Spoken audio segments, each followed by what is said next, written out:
ሚስኪን እኮ ነው ህወሓት በነገራችን ላይ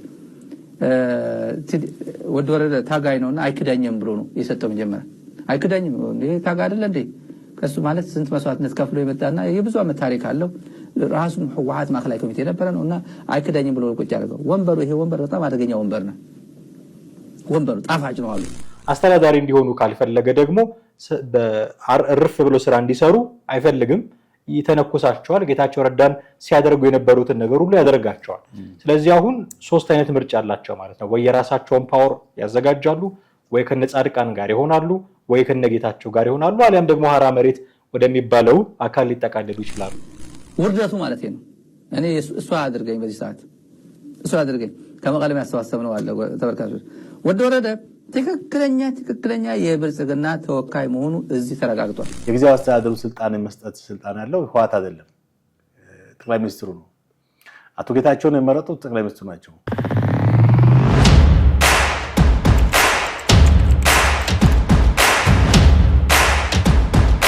ሰላም ጤና ይስጥልን እንዴት አላችሁ ውድ ቤተሰቦቻችን ይህ ዘኢትዮጵያ የዩቲዩብ ቻናላችን ነው ጥላሁን አክሊሉና ማደግፋ በወቅታዊ ፕሮግራማችን ወደናንተ መተናል በዛሬው ፕሮግራማችን ሌፍተናንት ጀነራል ታደሰ ወረደ የሚቀጥለውን አንድ አመት በትግራይ ክልል ጊዜያዊ አስተዳደርነት እንዲቀጥሉ በጠቅላይ ሚኒስትር አብይ አህመድ ተሹመዋል ይሄ ሹመት በጣም ብዙ መነጋገሪያ ርዕስ ሆኗል ትላንትና እንደውም ህወሓት ባወጣው መግለጫ የታደሰ ወረደን ሹመት አንቀበልም የሚል ፖስተር ያለ መግለጫ ጭምር አውጥቷል እነዚህን ጉዳዮች እያየን ነው የምንቀጥለው ማለት ነው እስከ ፕሮግራማችን ፍጻሜ ድረስ አብራችሁን ትቆዩ ዘንድ ያክብሮት ግብዣችን ነው ከኛ ጋር ሆኑ እንዴት ሰላም ነኝ እግዚአብሔር ይመስገን አለን እንግዲህ የታደሰ ወረደ ሌፍተናንት ጀነራል ታደሰ ወረደ የትግራይ ክልልን በጊዜያዊ አስተዳደርነት ላለፈው አንድ አመት ሲመሩ ነበር አሁን አንድ አመት ተጨምሮላቸዋል ጠቅላይ ሚኒስትሩ ባለፈው ሰሞን ግምገማ ካደረጉ በኋላ ነው በአንድ አመት ጊዜውን ያራዘሙላቸው በጣም በርካታ ነገሮች እያስነሳ ያለ ጉዳይ ነው ይሄ ጉዳይ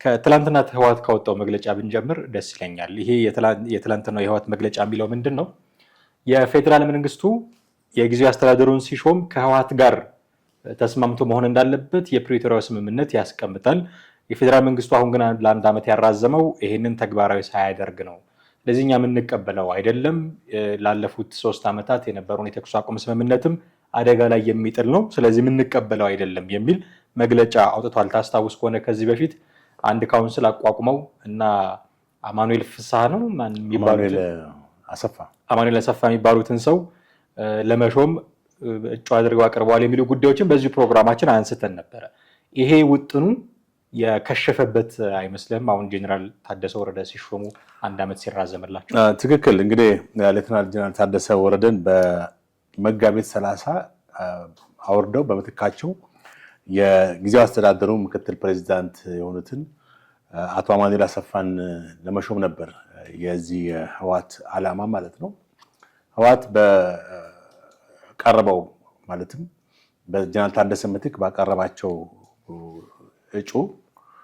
እጩን ለማናቀርበው ለካውንስሉ ነው ካውንስሉ 9 አባላት ያሉት ካውንስሉ ነው እንግዲህ አሁን የካውንስል ማን ነው ምንድነው የሚለው ነገር ስትመለከት ዞሮ ዞሮ የህወሓት ግልባጭ አካል መሆኑን ተመለከታለን ምክንያቱም የካውንስሉ ዋና ስራ አስፈጻሚ ዶክተር ደብረጽዮን ነው እና ካውንስሉ ተጠሪነቱ ለማን ነው ለዞሮ ዞሮ ለህወሓት ነው እና ጀነራል ታደሰን አውርደው እኚህ አቶ አማኑኤል አሰፋን ለማስቀመጥ ነበር እንግዲህ የወጠኑት ውጥን ነገር ግን አሁን እንደሰማነው ባለፈው ጀነራል ታደሰ ለአንድ አመት እንዲቀጥሉ ተደርጓል ይሄንንም ህወሓት አልተቀበለውም ቅድም እንዳልከው የፕሪቶሪያውን ስምምነት የሚጥስ ነው በሚል ከጠቅላይ ሚኒስትሩ ከህወሓት ጋር መነጋገር እንዳለባቸው ነው በመግለጫው ላይ ወጣው ግን እዚህ ጋር መታየት ያለበት ነጥብ ምንድነው የጊዜያዊ አስተዳደሩን ፕሬዝዳንት ማን ነው የመሾም ስልጣን ያለው እዛ ላይ እኮ በፕሪቶሪያው ስምምነት ላይም አንዱ የጊዜያዊ አስተዳደሩ ስልጣን የመስጠት ስልጣን ያለው ህወሓት አይደለም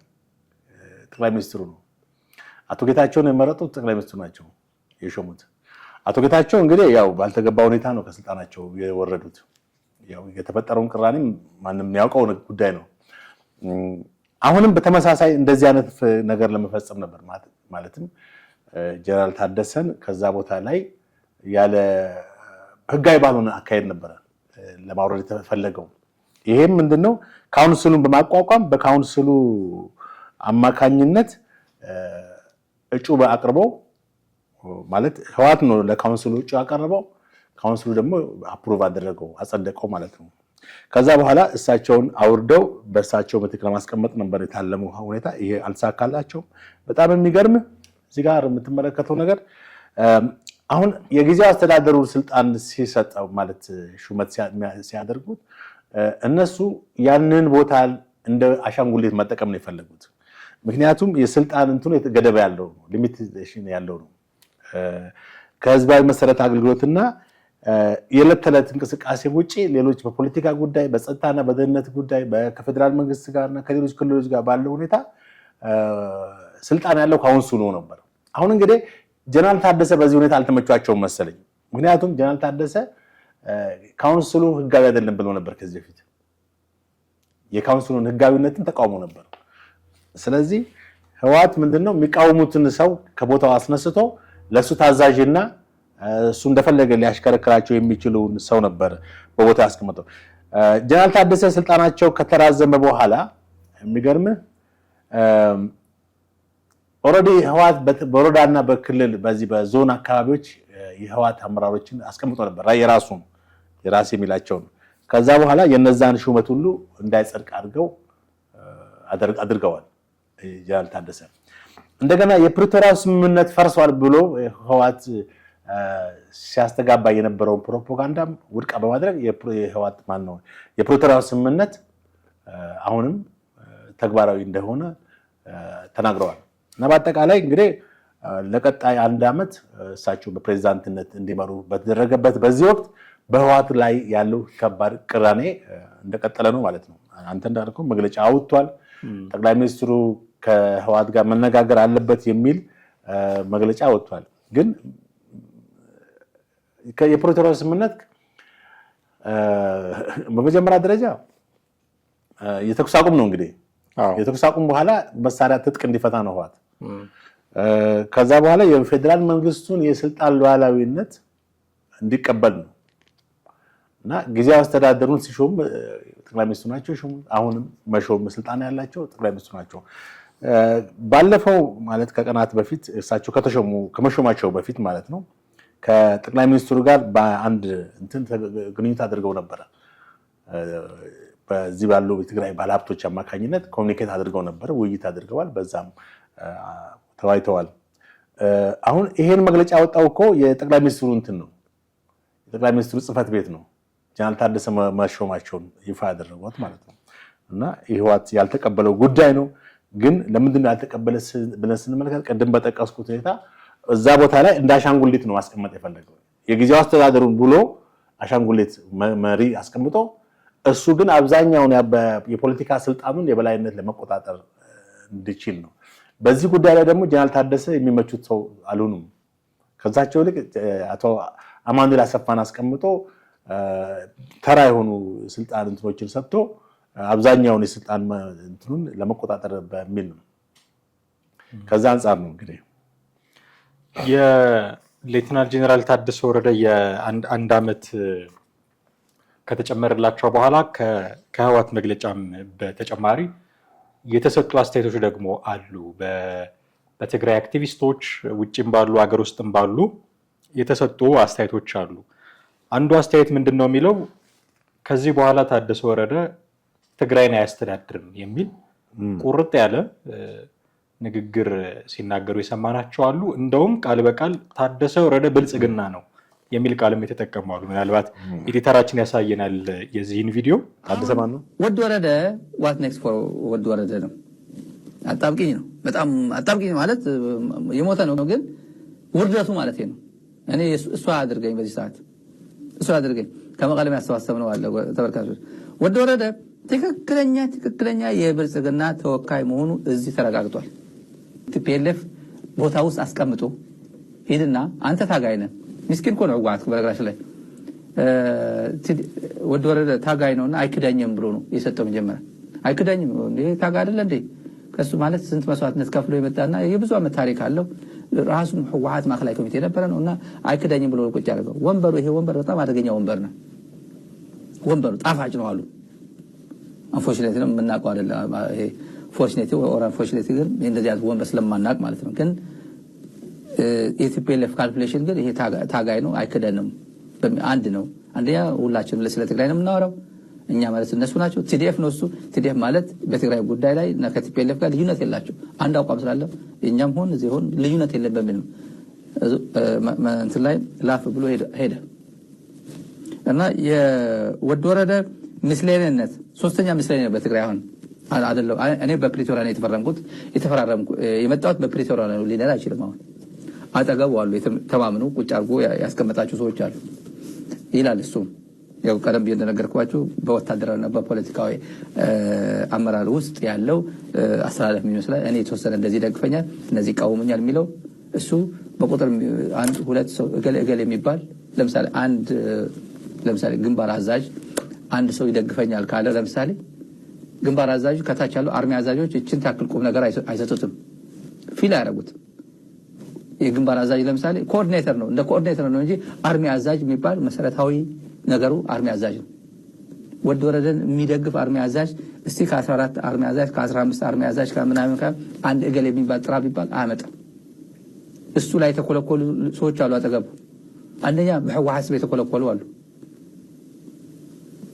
ብልጽግና 20 ሚሊዮን ነው 30 ሚሊዮን ነው ለቤት ማደሻ ለቤት ምናምን ብሎ ህግ አርቅቋል ካቢኔ ያርቅቆ የብልጽግና በሹመኞች እንደዚህ ያለ ተብሎ ትግራይ እኛስ በአቅማችን ለምንድን ነው እናንተ ኃላፊዎች 1.5 ሚሊዮን ለምን አሰጣችሁ ብሎ ለቤትና ለቁሳቁስ መግዣ ብሎ 1.5 ሚሊዮን ባለፈው አጽድቆላቸው ተሰጥቷቸው 1.5 ሚሊዮን ብር የ7000 6000 ብር ኩንታል በቆሎ እኮ 8000 10000 ምናምን ቢሆን እኮ በኩንታሉ 10000 ኩንታልና ግማሽ ኩንታል 50 ኪሎ በቆሎ ሚገዛላት አታ ምትሰቃይ አይዲፒ አለች መቃለ ተርባ ምታደር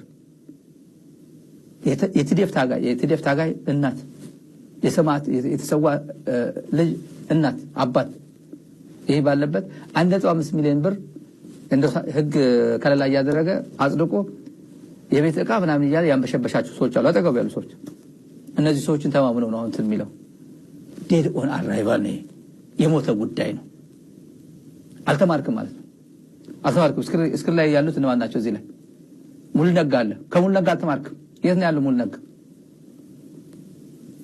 ካናዳ ነው ያለው ተሰዶ ነው በስንት ተአምር ነው የወጣው ከአዲስ አበባ በተአምር አለኝ መረጃው አለኝ ለዚህ ለወቅቱ ስለማይሆን ተዋው እንጂ አብርሃም በላይ አለ በማንጁስና አብይ መካከል አብርሃም በላይ አለ ሙሉ ነጋ ተክቶ ሄዶ ነበር አልተመቸው ከቆላተን ቤት ተነስቶ ዱቄት ነው የተባለው ቲፒኤልኤፍ መቀለ ገባ መጣ ተመለሰ ወደ አዲስ አበባ ሄዶ ወደ ነበረበት ሚኒስትርነቱ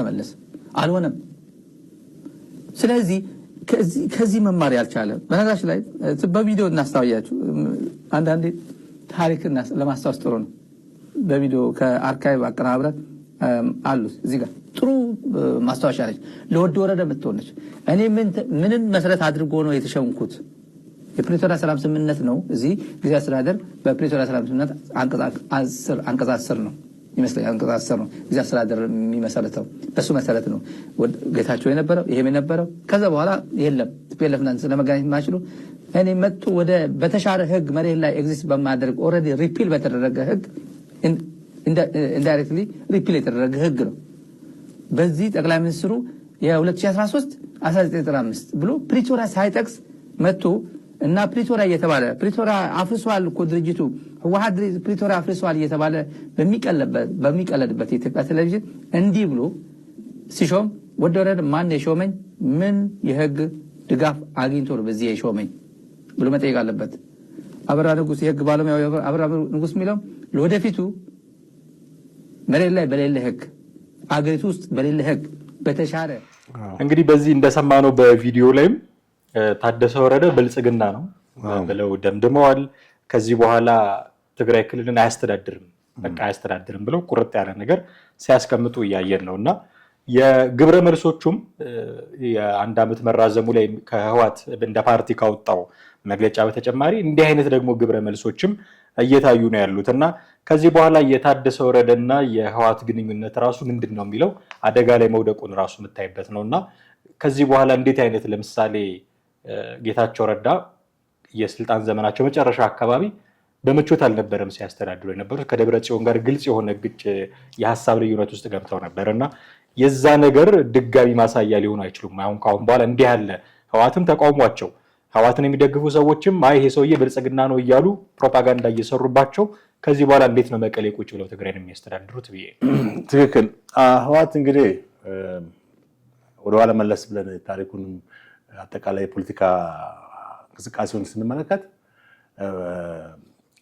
በሀሳብ ከሱ ተቃራኒ የሆኑ ሰዎችን ወይም ፓርቲ ውስጥ ያሉ ሰዎችን የማግለልና ጠልፎ ይመጣል የቆየ ታሪክ አለው። ፓርቲው በሀሳብ በበላይነት ታምናለሁ ብሎ ቢልም ልክ ከሱ ሀሳብ ወጪ የሆኑ ተቃራኒ ሀሳብ የሆኑ ሀሳብ የሚያመነጩትን የፓርቲውን አባላት ሁሉ የማግለልና እስከ መጨረሻው የማውጣት ሁኔታ በፓርቲ ውስጥ የቆየ ታሪክ አለው። በትጥቅ ትግል ውስጥ ያለ ይሄ ማንነቱ መገለጫ ነው። ለምሳሌ በ1977 አካባቢ ማርክስ ሌኒዝም ትግራይ በሚል ባለው ማኒፌስቶ ላይ እነ ዶክተር አረጋዊ በርሄና እነ ጊዜ ዘርአጽዮን የመሳሰሉት በፓርቲ ውስጥ ተቃውሞ ያስነሱ ነበሩ። ትግራይን ከኢትዮጵያ የመነጠልና የብሔር ፖለቲካን ሁኔታን አስመልክቶ የተቃወሙትን ሰዎች ሁሉ ከፓርቲው የማግለል ሁኔታ ነበረ እና በሀሳብ የበላይነት የሚያምን ፓርቲ አይደለም። በ1993ም በፓርቲ ውስጥ እንደዚያ ነገር ተፈጥሯል። ወልስልጣን ማለት መንግስት ከሆነ በኋላ የተመለከትነው ጉዳይ ነው እና አሁንም ቢሆን በጀነራል ታደሰ ወረደን ብልጽግና ናቸው ብሎ ከሚለው ከምን መሰረት ነው? ከጠቅላይ ሚኒስትሩ ጋር ስለተገናኙ። ይሄ ነው እኮ አሁን ትልቁ ችግር። የሆነ እዛ ጋር ምንድነው የሆነ ጽንፍ ይዘን መቀጠል እንዳለብን ነው የሚያስበው ህወሓት። ሁሌ እሱ በሚያስበው መንገድ ወይም እሱ ካልተመቸው እንትን ጋር ተኳርፈና የፖለቲካ ተቃርኖውን ይዘህ እንድትቀጥል ነው የሚፈልገው። ይሄ ግን በጣም የጤናማ የፖለቲካ እንትና ስሜት አይደለም፣ አካሄድ አይደለም። አሁን ከፌዴራል መንግስት ጋር ከብልጽግና ጋር ማድረጓቸው ያልተዋጠለት ከዚህ አንጻር ይመስለኛል። እንደገና ደግሞ እዚህ ጋር የምትመለከተው እሱ ሊያስቀምጣቸው የፈለገውን ሰው አቶ አማኑኤልን ባለማግኘቱ ጠቅላይ ሚኒስትሩ እሳቸውን ጀነራል ታደሰን በመሾሙ የመጣበትን ኪሳራ ለማለት ነው። ስለዚህ ከዚህ አንጻር የህወሓት የሚያቀርባቸው ስሞታም ሆነ እንትን ተቀባይነት የሌለው ነገር ነው። አምና እሳቸው ጀነራል ታደሰ ወደ ስልጣን ልክ ጊዜያዊ አስተዳደር ፕሬዝዳንት ሲሆኑ ጠቅላይ ሚኒስትሩ የትግራይን የኋላም ሆነ አሁን ሁኔታ ሁሉ የሚያውቁና በትክክለኛው ጊዜ በትክክለኛው ሰዓት የመጡ ሰው መሆናቸውን መስክረውላቸዋል። አሁን ትግራይ ካለችበት ቀውስ አንጻር እንግዲህ ብዙ አቶ ጀነራል ታደሰ ልምድ አላቸው። በሲቪል አስተዳደርም በጦር ሜዳም ሁሉ በጣም ተሞክሮ ያላቸው ናቸው። ስለዚህ ህወሓት ምናልባት ከእሳቸው ጋር ተስማምቶና ተግባብቶ ክልሉ ያለበትን ቀውስ ክልሉ ያገባበትን የሰብአዊም ሆነ የተለያዩ ቀውሶች ሁሉ መቅረፍ የሚችልበትን አቅጣጫ ማስቀመጥ ሲገባው እንደገና ከአንድ ቀውስ ወደ ሌላ ቀውስ የሚገባበት ሁኔታ ነው የምትመለከተው እና ብልጽግና ናቸው የሚለው መሰረት የሌለው ክስ ነው ወይም መሰረት የሌለው ተቃውሞ ነው። ምክንያቱም አሁን መሸነፉን ነው የምትመለከተው፣ በሀሳብ የበላይነት መሸነፉን ነው የምትመለከተው። እሱ ማስቀመጥ የፈለገው አቶ አማኑኤል ነው። ነገር ግን በዚህ በፌዴራል መንግስቱ ደግሞ የተሾሙት ጀነራል ታደሰ ናቸው። በዚህም ጊዜ የደረሰበትን ኪሳራ ለማወራረድ የሚያደርገው ነው ወይም የደጋፊዎችን ቅቡልነት ለማግኘት የሚሰጠው ምክንያት ነው። ይህ ምክንያት ግን ተቀባይነት ያለው ምክንያት አይደለም። ምክንያቱም ብልጽግና ናቸው ሲል ምን መሰረት ይዞ ነው? ከጠቅላይ ሚኒስትሩ ጋር ስለተነጋገሩ በጠቅላይ ሚኒስትሩ ስለፈለጓቸው ስላስቀጠሏቸው በቃ ለሳቸው ፍላጎት ያደሩ ናቸው አይነት ስሜት ያለ ብልጽግናስ ቢሆኑ በጣም እኮ የሚገርም ነገር ህወሓት በአሁኑ ወቅት እንግዲህ ራሱን ሁሉም የክልል ፓርቲዎች ብልጽግና ናቸው። ይህም ማወቅ ያስፈልጋል። አሁን ራሱ ምንድነው እያደረገ ያለው? እንደ አንድ ክልል ፓርቲ ሳይሆን ወይ ክልል አስተዳደር ሳይሆን እንደ አንድ ተቋሚ ፓርቲ ነው። ይሄ በጣም የሚያስቅ እኮ ነው ስትመለከተው። በአገሪቷ ህገ መንግስት ውስጥ ያለ በአገሪቷ የክልል አደረጃጀት ወይም ብሔርን ወይም ፌዴራሊዝምን መሰረት ያደረገው የክልል አደረጃጀት ውስጥ እያለ በሚመራው መንግስት እኔ ካልመራው ነው ዞሮ ምንጩ ወይም ያንንም አጣ የፌዴራል መንግስቱን ስልጣን አጥቷል። አሁን ደግሞ የክልል ስልጣኑን እሱ በሚፈልገው መንገድ ሊያገኝ ባለመቻሉ ያው ብልጽግና ናቸው በሚል ለተከታዮቹም ለደጋፊዎቹ የሚሰጠውን ምክንያት ስላጣ የሰጠው ማስተባበያ ነገር ነው። ብልጽግና ናችሁ መባላቸው ህወሓትም አልፈልጋቸውም አይነት አልቀበልም አይነት መግለጫ ማውጣቱ የታደሰ ወረደን የሥራ ጊዜ አያከብደውም ወይ የሚል ጥያቄ መነሳቱ አይቀርም መቼም። ምክንያቱም ከፍተኛ ቁጥጥር ያለው አካል ነው ወደድንም ጠላንም ህወሓት ትግራይ ክልል ውስጥ ወታደርም ይሁን ባንክ አካባቢም ያሉ ጉዳዮችንም ቢሆን በሱ ሰዎች ስር ያደረገ የጌታቸው ረዳን የስልጣን ዘመን ስናይ ሰርተው እንዲያድሩ ለማድረግ ፍላጎት የሌለው እሱ እንዲነሱ ከፈለገ የተለያዩ አጋጣሚዎችን ተጠቅሞ ማህተምም እየቀማ ቢሆን ቢሮም ሰብሮ እየገባ ቢሆን ከስልጣናቸው ኦልሞስት መፈንቅለ መንግስት በሚመስል ሁኔታ ሲያባረራቸው የነበረ አካል እንደሆነ እናውቃለን።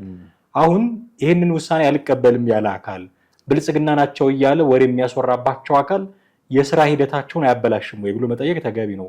ምን አምነው ነው አሁን መቀሌ ሄደው ታደሰ ወረደ ቁጭ ብለው መቼም ትግራይ ክልልን አሁን ፌዴራል መንግስቱ እያስተዳደራት ነው ብለን መናገር አንችልም።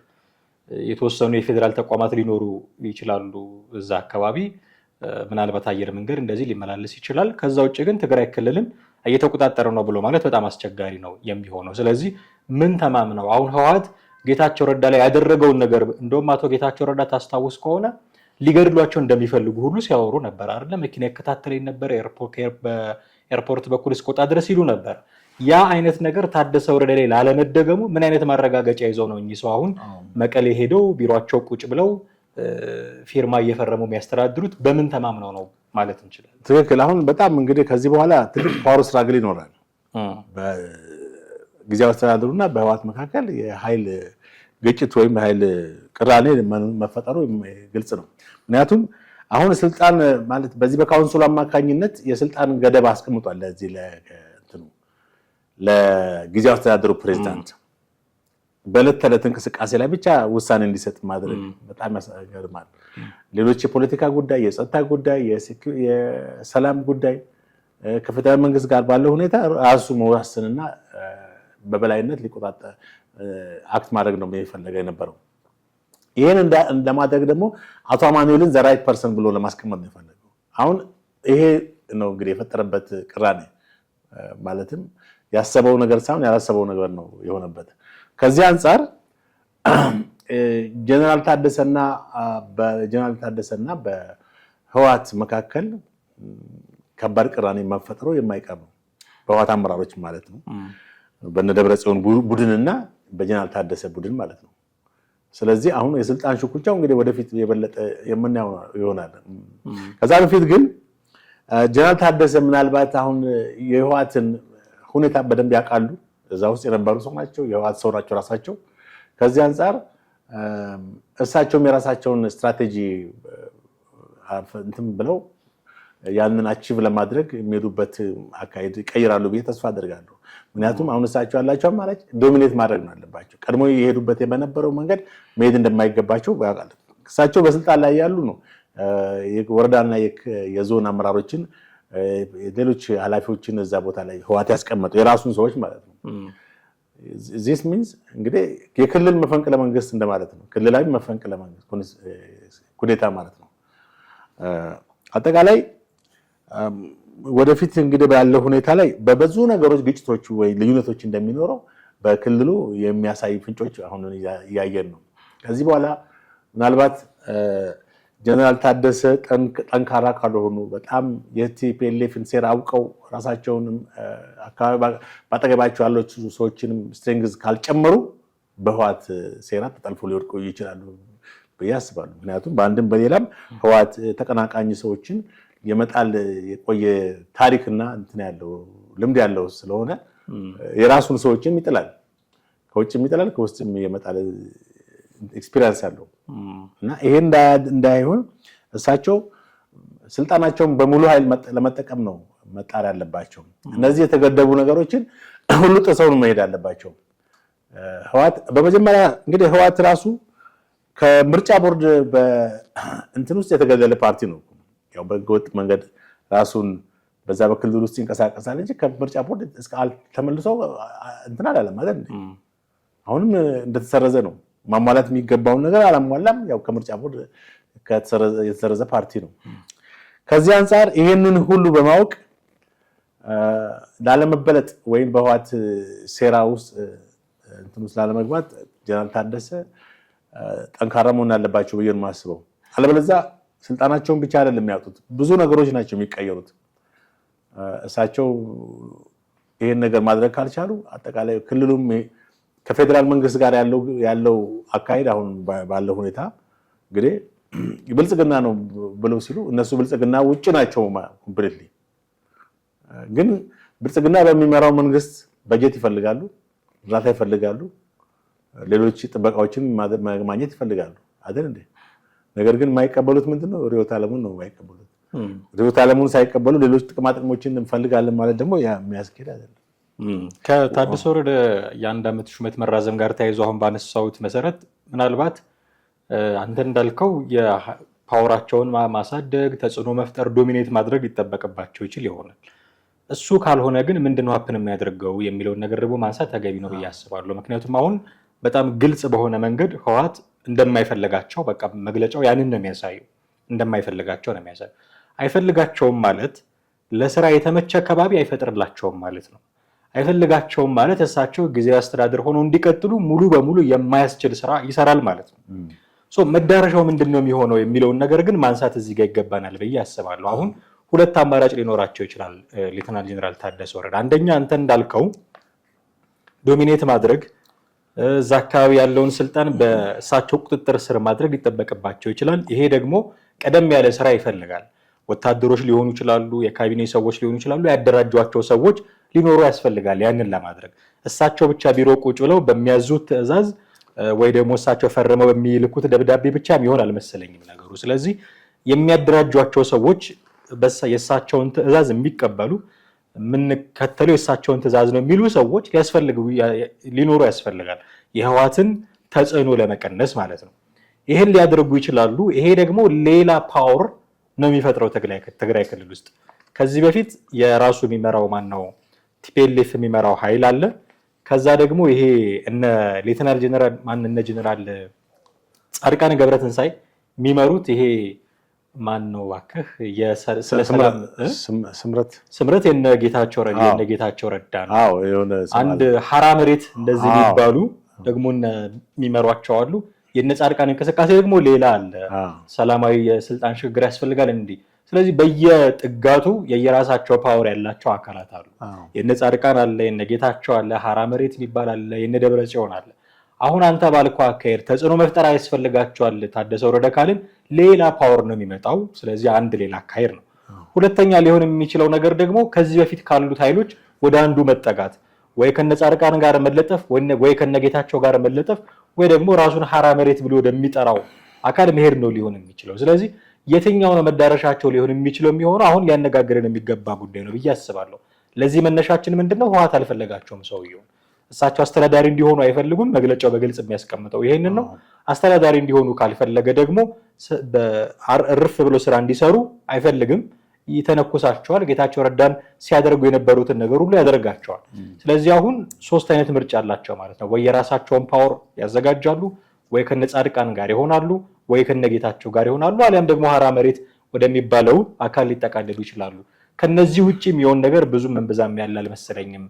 እንደው ጠቅልለው ወደ ፌደራሉ መንግስቱም እንደተባሉት ብልጽግና ናቸው ተብለው የሚገቡበት አካሄድ ያን ያህል ያለ አልመሰለኝም። ከነዚህም ይወጣል አልመሰለኝም።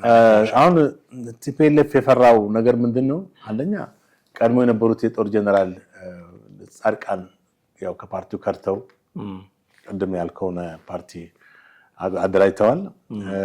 ሌሎችም እንደነጌታቸው ደግሞ እነሱም የራሳቸውን ፓርቲ መስርተዋል። ከዚህ አንጻር ጀነራል ጻድቃን ማነው ታደሰም ከፓርቲው ወይም ከህወሓት አፈንግጠው ከሌሎች ኃይሎች ጋር ይደራጃሉ የሚለው የህወሓት ስጋት ነው። ይሄ ስጋት እንዳለ ሆኖ አሁን ጀነራል ታደሰ የሚመሩትን ክልልም ሆነ ራሳቸው እንትን ማለት የሚችሉት ከቅድም ከተቀስቃቸው ከአንዱ ጋር የሆነ ህብረት መፍጠር ነው። ምናልባትም እስካሁን ፈጥረው ይሁን አይሁን አላውቅም። አለበለዚያ በህዋት ሴራ ተጠልፈው ይጣሉ የሚችሉበት እንትን ሰፊ ነው። ምክንያቱም ህዋት በክልሉ ውስጥ የበላይነቱን ሁሉ ጊዜ ማስጠበቅ ይፈልጋል። ትግራይ ክልልን ከሱ በቃ እንዲቀማ አይፈልግም። እዛው እኔ ብቻ ልምራት አይነት ነው። በቃ ትግራይ ክልልን የቆየ ምክንያቱም የትግራይ ህዝብ እና ህዋት አንድ ነው የሚለው የቆየ እንትን አለው። የፓርቲው የውስጥ እንትን አለ፣ አመለካከት አለ። ከዚህ አንፃር ከፓርቲው እንትን አፈነገጠ አድርጎ ነው የሚመለከተው። አሁን ጀነራል ታደሰንም እንደዛ ነው እያያቸዋል። ብልጽግና ሲላቸው ከነ ጀነራል ጻድቃን ጋር ነው እየመደባቸው ያለው። ይሄ ደግሞ አሁን እሳቸው ጀነራል ታደሰ አሁን በተቀመጡበት ቦታ የበለጠ እንትን ሊያደርጉ የሚችሉት ከህዋት ተጽዕኖ ነፃ ሊሆኑ የሚችሉት ኃይላቸውን ማጠናከር፣ እንደምን እንዳልኩት ኃይላቸውን ማጠናከር ነው ያለባቸው። ከፌዴራል መንግስት ጋርም ያላቸውን ግንኙነት ጤናማ ማድረግ፣ ህጋዊ መሆናቸውን ደግሞ የበለጠ ማጽናት። ለምሳሌ አሁን የወሰዱት እርምጃም እኮ አለ እስካሁን ድረስ በክልሉ ህዋት ያስቀመጣቸውን እንትን አውርደው ሽረው እንትን ብለዋል። እንደገና ደግሞ የፕሪቶሪያ ስምምነት ተጥሷል፣ ቀርቷል በሚል እንትን ያለውን የፕሪቶሪያ ስምምነት አሁንም ተግባራዊ እንደሆነ እንዳልተጣሰ እና ኖርማሊ ተግባራዊ እየተደረገ እንደሆነ ነው እንትን ያሉት። አሁን ከዚህ ከፕሪቶሪያ ስምምነት ጋር በተያያዘ እሳቸውን የሚጠብቃቸው ትላልቅ እንትኖች ተግዳሮቶች አሉ። ከነዚህ ውስጥም ተፈናቃዮችን ወደ ቀደመው ቀያቸው ሙሉ የሚመልሱበት ሁኔታ ነው። ይሄ አንድ ትልቅ ፈተና ነው። ምክንያቱም ከክልሉ በዚህ በአማራ ክልል አሁን በአማራ ክልል ውስጥ ባሉት ቦታዎች ላይ ያሉ የተፈናቀሉት የትግራይ ተወላጆች በጣም ብዙ ናቸው። እነሱን እንግዲህ ሁሉንም የመመለስ ሁኔታ አሁን በጊዜው አስተዳደሩ ፕሬዚዳንት ላይ የተጣለ ነው ማለት ነው።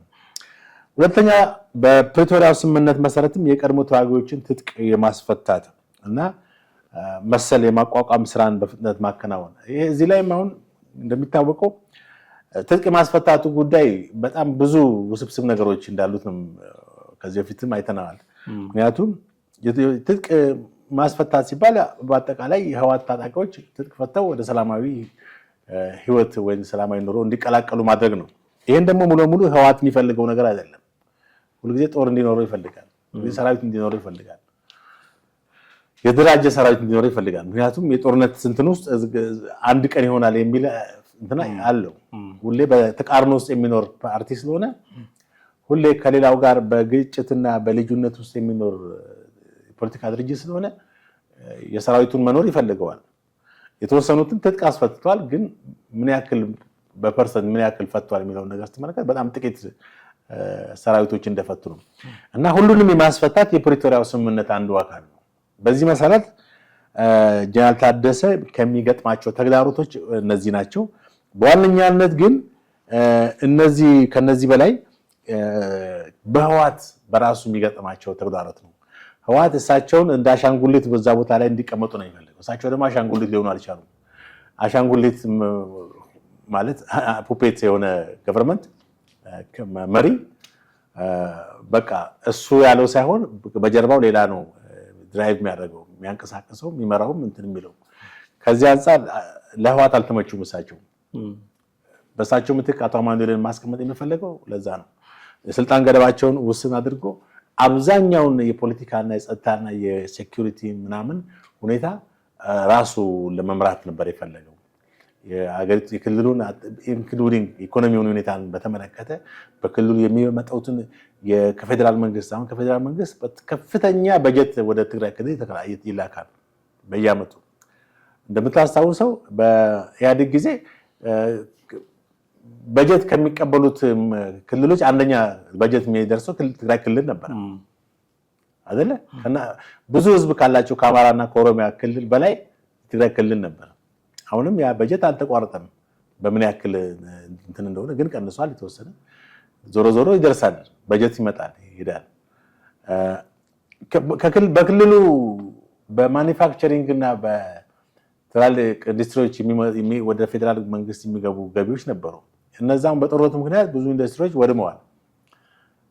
ነሳባም አልመዳ ጨርቃ ጨርቅ የመሳሰሉት ትላልቅ ነጉና እነዚህ በጦርነቱ የተጎዱና ግማሾቹ ወደሙ ናቸው እና ከክልሉ አሁን ይሄን ያህል ገቢ ወደ ፌደራል መንግስት ሊገባ የሚችል ገቢ የለም።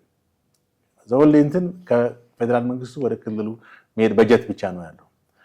እንደምታስታውሰው ባለፈውም ብዙ ሰርተናል በዚህ ላይ የተለያዩ ማህበራዊ ሚዲያ ላይ የትግራይ ክልልን ሰብአዊ እርዳታ የማድረግ እንቅስቃሴ ቲክቶከሮች የተካሄደበት ሁኔታ አለ።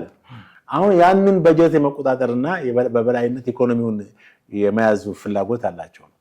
አሁን ለዚህ ነው ታደሰ ጀነራል ታደሰ ያልተመቻቸው ስለሆኑ አንዴ ብልጽግና ናቸው አንዴ እንትን ናቸው ብሎ ተቋሙ የሚያቀርበው ማለት ነው። መውጫ እንዲሆነን ግን አንድ ነገር ብናነሳ ደስ ይለኛል። አሁን ህወሓት የሚፈልገው ሌላ አካል እንዲሾም ነው። ጠቅላይ ሚኒስትሩ የታደሰ ወረደን ስልጣን በአንድ ዓመት አራዝመዋል። ከዚህ በፊት ጌታቸው ይሁን ብለው ነው ጌታቸውን ያስደረጉት፣ ታደሰ ይሁን ብለው ነው ታደሰን ያስደረጉት።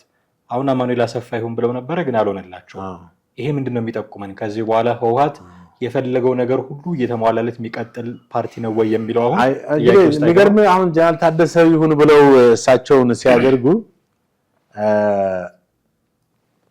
አሁን እንዳልኩት እንደፈለጉ ከፓርቲው በሚያሾራቸው መስሏቸው ነበር። በበላይነት እሳቸውን ፕሬዝዳንት ሆኖ እነሱ ከኋላ ጀርባ ሆኖ እሳቸውን በቃ የነሱን ፍላጎትና የነሱን አመራር ተቀበሉ ብቻ የሚያስፈጽሙ መስሏቸው ነበር። እሳቸው በተቀመጡበት ግን ያ ሊሆንላቸው አልቻለም። ያ ሊሆንላቸው ስላልቻለ ነው አንደኛ እሳቸውን ለመተካትም የፈለጉት። በሁለተኛ ደረጃ ህወሓት ከእሳቸውን በዚህ ሁኔታ ላይ ከቀጠሉ እሱ ያለው የፖለቲካና የኢኮኖሚ የበላይነቱም ሊያጣ ነው። ከዛ አንጻር ነው እንግዲህ ብልጽግና ናቸው ምናቸው ያለ ፕሮፓጋንዳ ትግራይ ክልል ውስጥም ጊዜ አስተዳደሩን ማን ይምራው የሚለውን ውሳኔ በማሳለፍም አቅም እየከዳው ያለ አይመስልም። አዎ አቅም እየከዳው ባልበኩል እንግዲህ ስትመለከቱ አቅሙን ለማጠናከር ወይም አቅም እንዳይከዳውም ነው እየተፍጨረጨረ ያለው። በዛም በዚህም እንግዲህ እንትኖች ሁኔታዎች ስትመለከት ህወሓት ውጤት ነጥብ እየጣለ ያለ አንድ የእግር ኳስ ቡድን ነው የሚመስለው። ስለዚህ ከዚህ አንጻር አሁንም እሳቸውም ከተቀበለ አሁንም እንትኑ ያለውን ስልጣንና አውቶሪቲ ሊያጣ ነው። ለዛ ነው ይሄን መግለጫም ያይዘው ህወሓት ምንም ቢል ቢያኮርፍም ባያኮርፍም የፌደራል መንግስቱ የፈለገውን ሰው ማስቀመጥ እንደሚችል ግን እያሳየ ነው። ትክክል። በዚህ ከዚህ የተነሳ ነው ይሄንን ጥያቄ ማንሳቴ እጅግ አድርጌ የምጨምረው ነገር አለ። የትግራይ ክልል ጊዜያዊ አስተዳደር የነበሩት አቶ አባይ ፀሐይን ሰሞኑን በማህበራዊ ሚዲያ ላይ አይታል እንትናቸው ሲዘዋወር የነበረው በጣም አላየውም።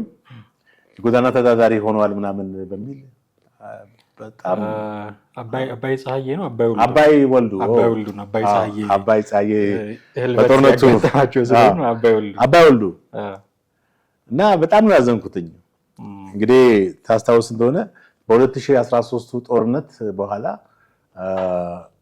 እነ አቦይ ስብሃት ነጋና ሌሎችም የትግራይ ከፍተኛ አመራሮች ከተደበቁበት ተይዘው እስር ቤት ገብቶ ነበር።